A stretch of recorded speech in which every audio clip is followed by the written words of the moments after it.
The greatest tip to be able to tap into the abundance that's waiting for you is to realize that you are already abundant. And you'll understand this based on this week's Torah portion. The Rebbe gave a talk in 1992. This week of Parshas Trumah, the Rebbe said like this. The Rebbe said, he asked like this: why was the first thing that Hashem asked from all Yidden? The first thing it says in this week's Torah, it says, V'yichli Trumah. The first thing it says is Zahav, Chesed, V'Necheshes. First thing is gold. Now, seemingly, what most Yidden had access to was silver and copper. And actually, what was used more in the Mishkan was silver and copper. So why is gold the first thing? And as a side point, it's not going from most precious to least precious, because other things were also precious, which are mentioned at the end, some weird items. So why in the world did Hashem ask for gold? So to understand this, we first have to, the Rebbe asks, in the first place, how is every single Yid even giving to Beis HaMikdash? Especially like it says, V'yichli Trumah.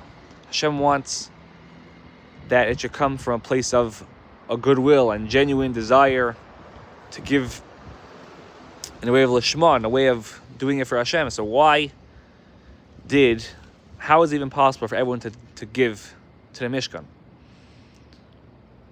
And the Rebbe explains that after Matan Torah, Yidden were chosen by Hashem, and we have the capacity that no matter how low we go,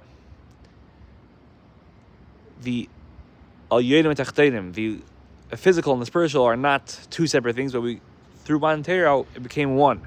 That even a Yid, when we're in this physical plane, physical world, and we need to deal with this physicality, we are one part, we're always connected with Hashem.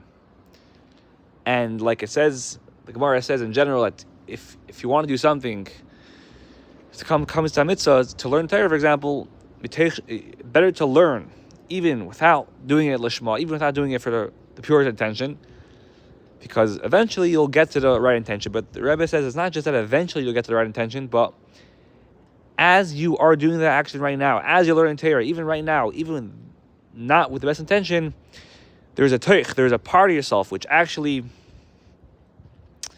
is actually experiencing Hashem with the fullest purity. Even though if you're not aware of it, there's a party which always is in tune with that. Like we see that, like the Rambam says that even when a Yid, when he says Reitzani, when he says I want to do it, even if he's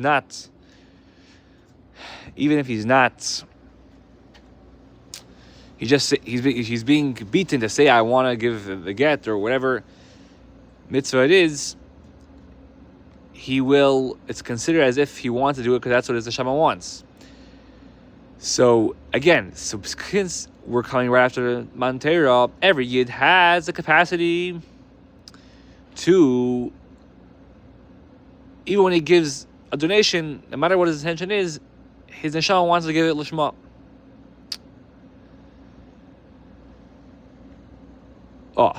So now that we understood how we all have this capacity to give a donation, and it's coming from the purest part of ourselves, now we can understand why Hashem asked us for gold. Because number one is like this. Number one, Hashem in His holy Torah, which Torah is not just the story, but it's Torah. It's a directive of how we should live our life. Hashem is paskening up that a Yid, what's the first thing of his possessions? What is the first and most important and most accessible thing that's associated with us is gold. So notwithstanding the fact that less gold was needed, and notwithstanding the fact that less gold was available, But what are we capable of? What is Hashem wants to give a message, not just to the Mishkan, a message about us. He wants to show us what we're capable of. And he's telling us we are capable of gold. This is what we could afford. And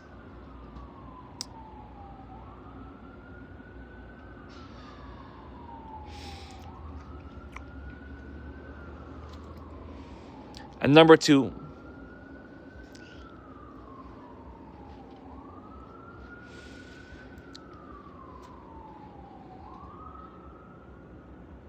and this is all connected to the fact that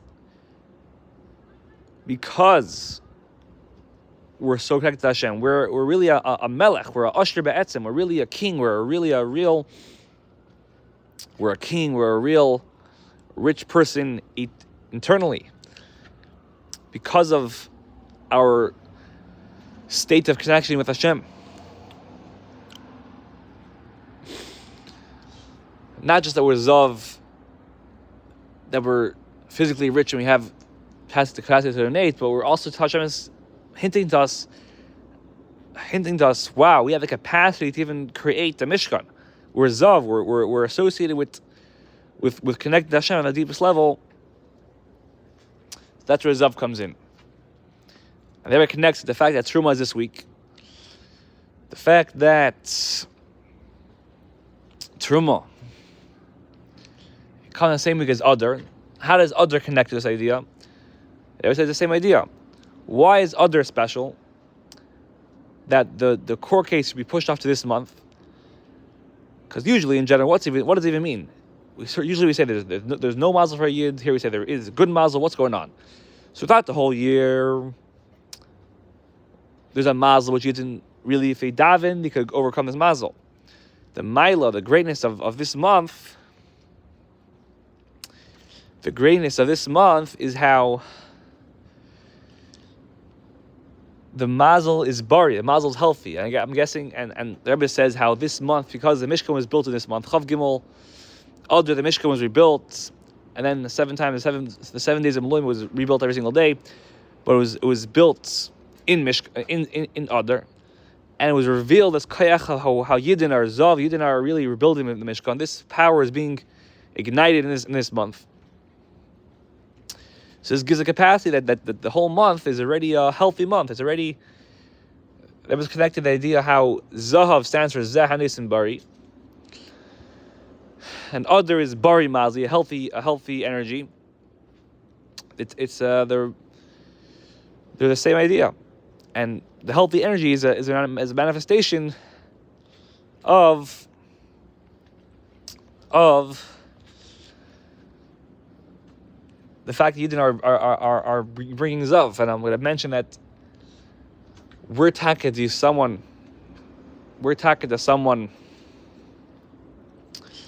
become abundant. It's when he actually gives it away, when he's in a level where he actually believes, and he could give away. He's living on that plane where he's giving healthily. He's giving. He's not taking. He's giving. That's where Zav comes in. So now,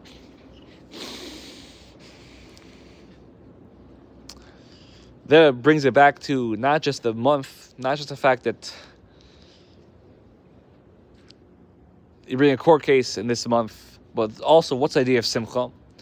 The Rebbe explains to us on why does it associate the idea of when you, same way you're sad in Av, same way you're happy in Adar, because the same point, that the low that we hit in Av, that is only to bring out that when it comes to Adar, to flip over that the sadness. That's why the idea of being happy is brought down in Mesachos Tainis, because the whole idea of the whole sadness came in order to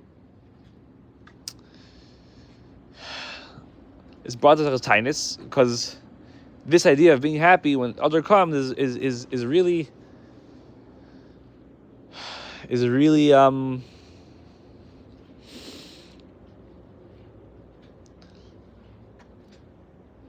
the whole idea of kindness really if you want to really bring out the whole idea of tinus, it's be expressed. So hey, you want to know what tinus really is, what the idea of is? It's all there only to bring out the idea of other. It's all there only to bring out the idea of the simcha. And especially if it's Gimel Daled, Gimel Daled, just like this year. The idea of Gimel Daled is Gimel Dalim. First of all, God is luck, like Bari, like the healthy luck, like the healthy mazel. Number two is that Dalim is poor. Daled has a point. It has a point at the end of it, which brings out the idea of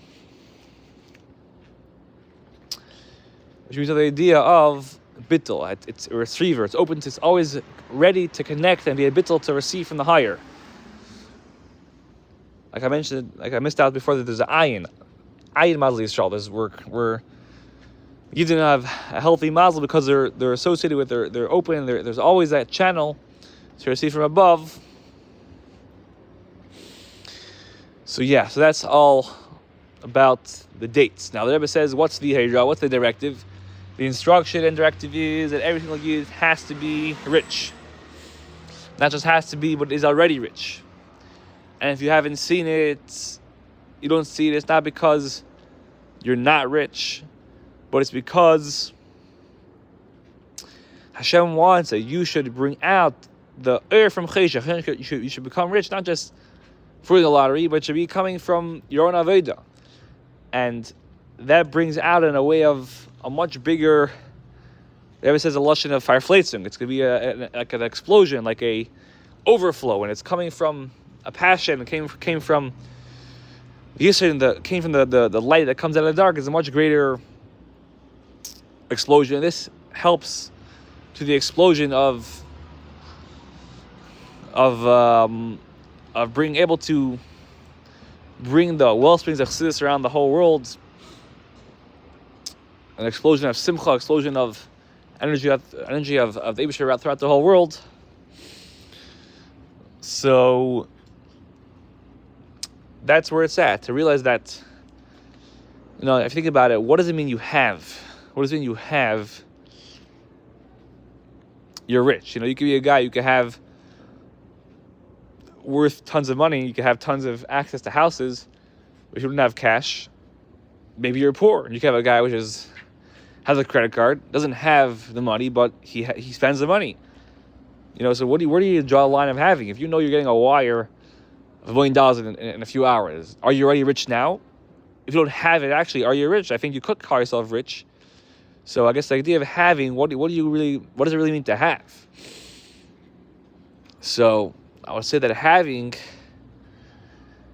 really boils down to the belief and the resourcefulness and the agency and the trust of how you operate in the world. What kind of energy do you embody? You can have so much money but live from scarcity. You can have so little but be able to create and fundraise or whatnot and be able to be resourceful. So the lesson is we are resourceful. The lesson is we are living from expansive mindset, from expansiveness, and that's really what the idea is. That's